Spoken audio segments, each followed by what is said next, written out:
guys, Hallie Cottis here, author of Natural Solutions for Cleaning and Wellness, founder of Whole Lifestyle Nutrition. Welcome to day 6 of the 100 Days of Natural Living. So today, is my daughter's birthday. If you watched yesterday's episode, I mentioned that my twins are turning 13. And so we have a thing where the girls get to pick their favorite meal, and I cook them that meal. And yesterday was Bryn's, and today is Aubrey's, and her favorite meal is chicken and dumplings. So I went ahead, true Southern dish, right? That's a Savannah, Georgia recipe, so good. So anyways, I went ahead and I was getting the chicken ready to put in this morning so it would be ready for this evening, so I could turn it into dumplings, chicken dumpling soup. And I sat there and I was looking down at the chicken, a nice plump chicken, and I remember thinking back when I lived in Wisconsin and how I fell for the grass-fed beef and free-range chicken movement, and how I kind of fell for that, and how it really was truly a crock of crap. And let me explain, okay? So I mentioned to you how when I lived in Wisconsin, the movement, the grass-fed movement, and the free-range came about, and I was like, yeah, heck yeah, I'm wanting that beef, and I'm wanting to give the best product for my family, right? They play on that, right? And I'm wanting for the healthiest that we can eat, and so I went ahead and I started to go to farmers markets and to the grocery store. Grocery stores had grass-fed beef. It was like $10 a pound back then. This was 10 years ago, right? And I was like, wow, that's expensive. But I was buying it, right? And the free-range chickens at the grocery stores, farmer markets, both. I try to get them at farmer market, and I could probably sometimes get them for $8.99. And I bet it's even more expensive today. So I would go to the farmer's market, maybe get a little bit better of a price. And often I felt better because I felt like I'm supporting local farmers, right? So I was like, okay, so I got those and it started to really introduce that to my family. And I just noticed, I noticed though that they didn't taste any different. So I was like, okay, wait a minute. So a little red flag went, and I said, okay, should it taste just a little bit different if it's grass-fed, or if they're free-range, running around eating bugs, because that's what chickens do.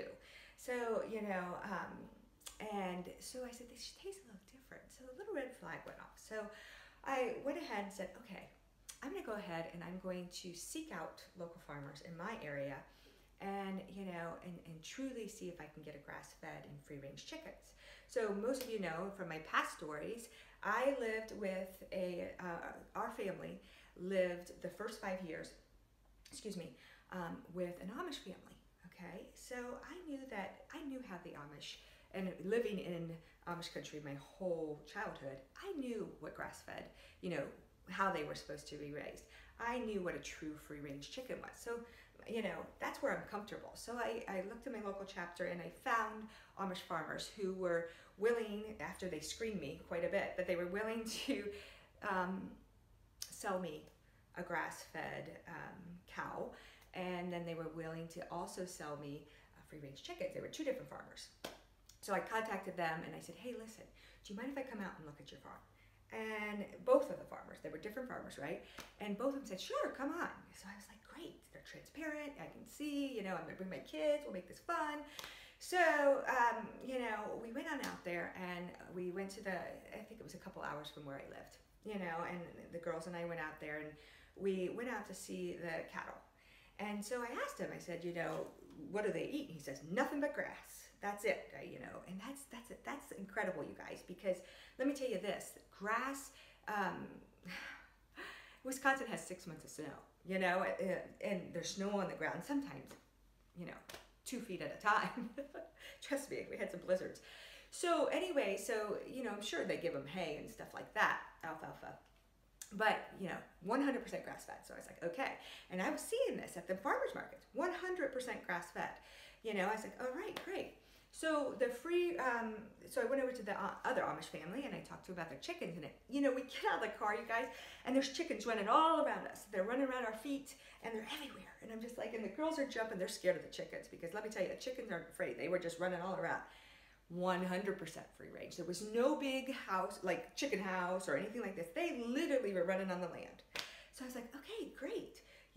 So I ordered 20 chickens from that Amish farmer, from the wife. And then from the other Amish farmer, I ordered a quarter side, because you order your beef by quarter sides. So I said, great. So we waited.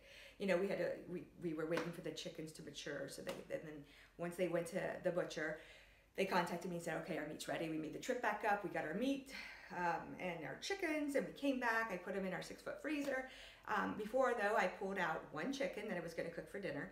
And then I pulled out the ribeye steaks, because, if any of you know, I have over 400 recipes on whole lifestyle nutrition. I know how to cook, and so does my husband, though. He's the grill master.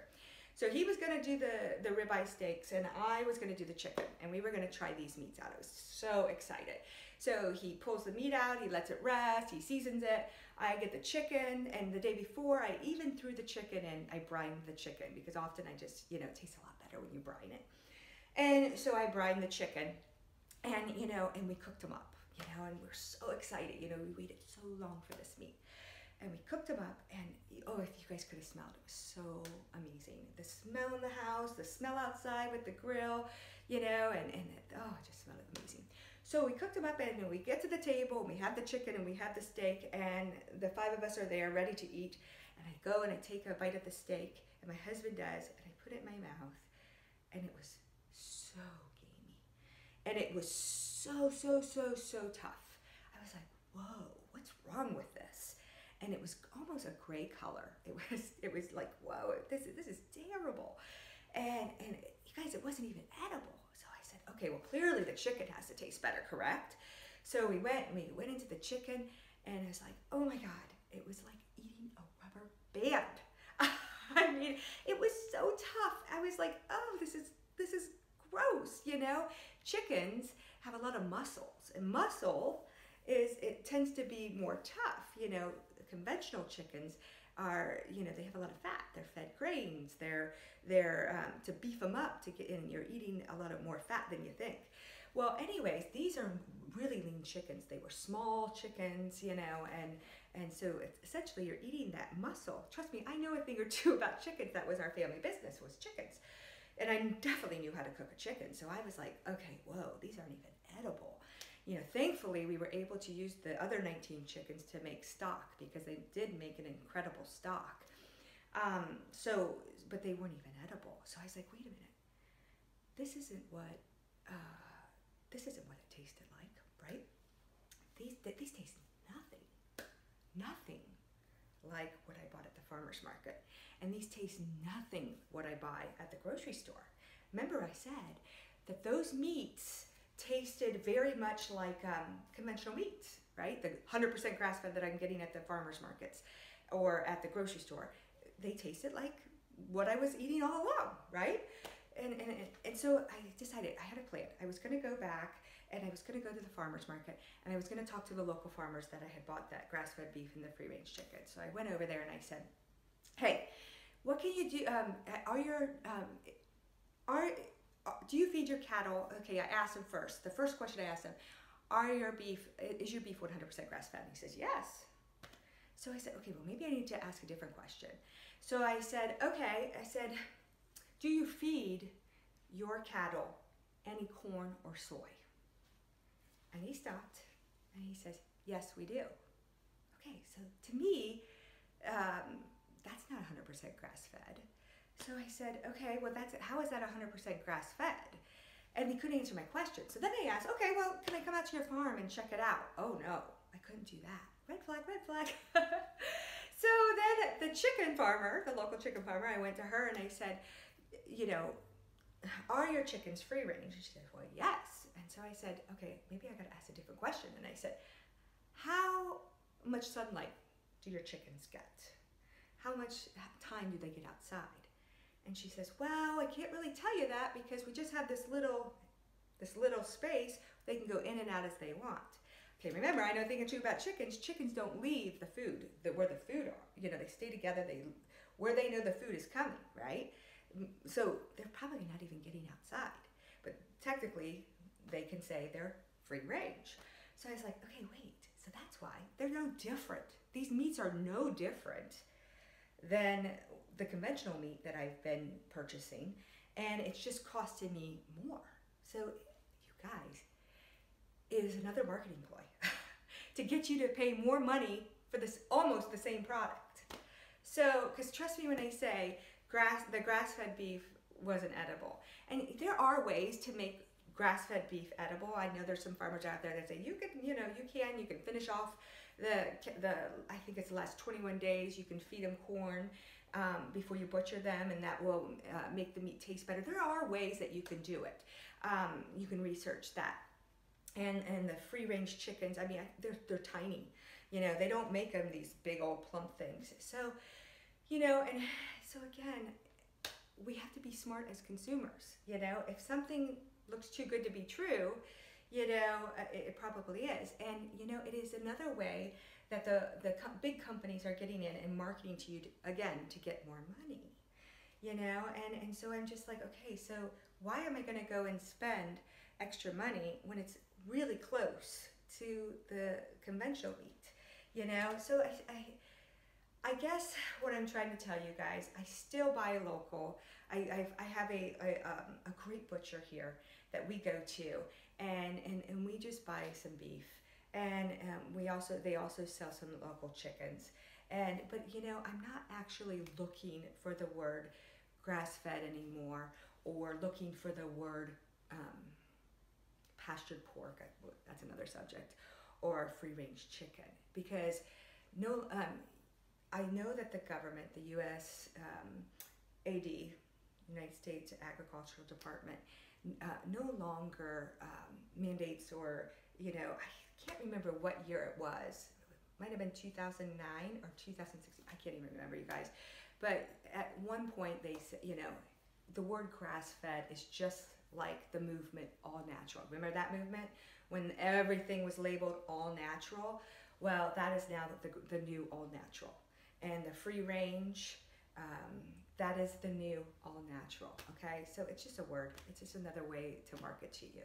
I do believe that there's ways that you can get better quality meat. You know, you can still go to the farmers, you know, and support people that are not using feedlots and these chicken houses, you know, and look for better raised chickens and better happy cattle because they'll produce better meat for you. And that would be my recommendation. So we understand now that you know, we're smart shoppers, and we have to constantly be on our toes, and you know, and understand that there's always going to be something coming at us. Just like in my stevia post that I did the other day, why your natural stevia could be making you an addict. If you didn't get a chance to watch that, you know, that is a must as well to tune into that episode. You know, again, it was a marketing kind of got into it. Sugar's still being added. Check that episode out, you guys. So, all right. So that is this episode, and I hope you enjoyed today's episode. Tomorrow is day 7. I can't believe we're already into day 7 of the 100 Days of Natural Living challenge. I guess it's kind of like a challenge, you know. I'm trying to educate you a little bit more, and I hope you enjoyed it. So until next time, bye-bye.